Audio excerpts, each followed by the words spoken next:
What is your take on all of this? We've seen the incredible visuals. I got to see them with a front row seat there in Anchorage, as well as at the White House for the multilateral meeting. But when it really comes down to the nitty gritty, this is something that I've been saying all weekend. I'll say here again.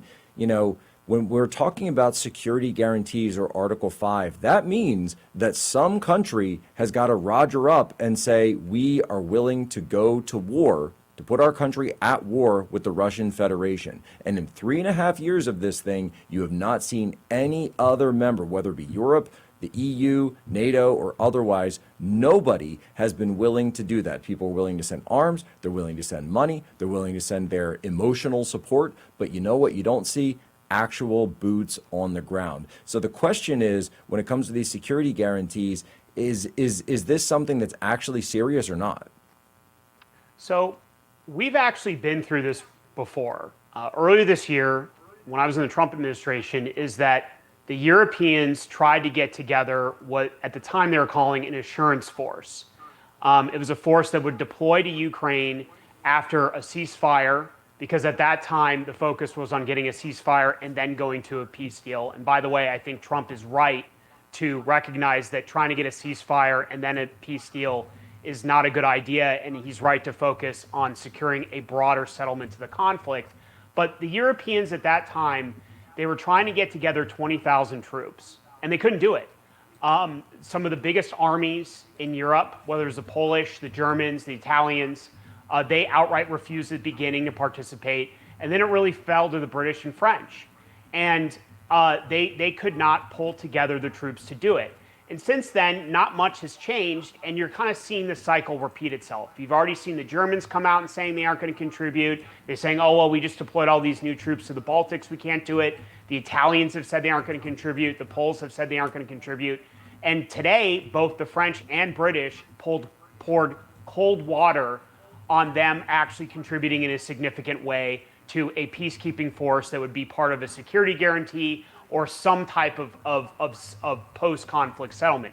So the point of me walking through that is this, is that I think, again, President Trump has made significant progress here. But what I'm increasingly worried about is that the Europeans are trying to do a bait and switch on us, is that they're trying to get us to commit to doing certain things and that they won't hold up their end of the bargain and lead us holding the bag in terms of providing these security guarantees by ourselves. So to those who are hopefully watching in the administration of the White House, I would just say that you need to be incredibly careful here that the Europeans don't do what they've been doing really the last 30, 40 years and pass the buck to us again and make us bear the primary burden for solving yet another problem in Europe's backyard.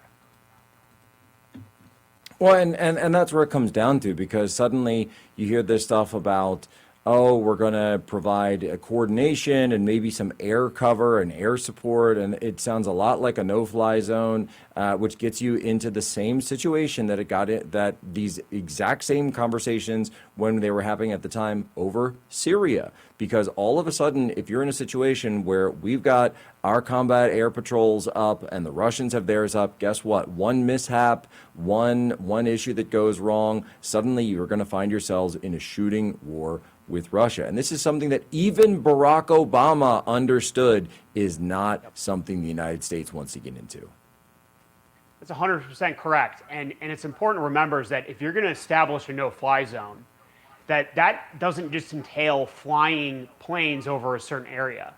And you saw this in the wars in the former Yugoslavia, where NATO did a no-fly zone, and then in Iraq, where the United States and Britain, and then for a while France, did no-fly zone. It entails shooting down other aircraft and also bombing air defense sites that could threaten American or NATO aircraft. So that is something that I think will actually probably be a non-starter for the Russians, and something that we need to be incredibly cautious about. Now, if air support means the United States helps move troops, assuming the Europeans can get them together, and as I said, that's really looking increasingly unlikely, but if the British or French need help moving troops from one side of the continent to another, and that requires our airlift, okay, fine, that's not that big of a deal. But the minute you start to send assets across that border, or you start to station certain types of capability on the border in Poland or Romania or Slovakia or Hungary,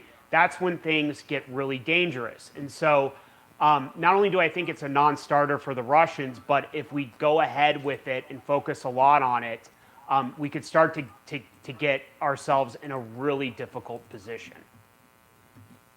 Well, and so this is kind of where it comes down to, because I just read through some of Sergei Lavrov's comments earlier today, and he mentioned right away, he said no NATO, but he would be open to, and this was so interesting, members of the UN Permanent Security Council contributing to the guarantees. Now, he didn't talk about boots on the ground, but he was talking about guarantees. So one would, I think, at this point, believe that there's a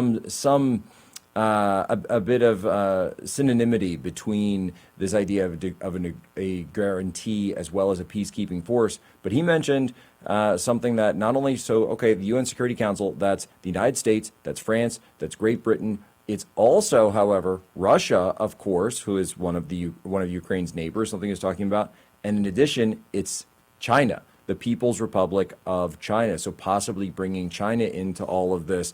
And while I think that obviously changes the calculus, I do think that there's perhaps an interesting opening here for getting some kind of resolution done at the UN level, because this is a rare time where you might actually be able to get the United States, Russia, and China to all agree on a resolution. Yeah, I think it's an interesting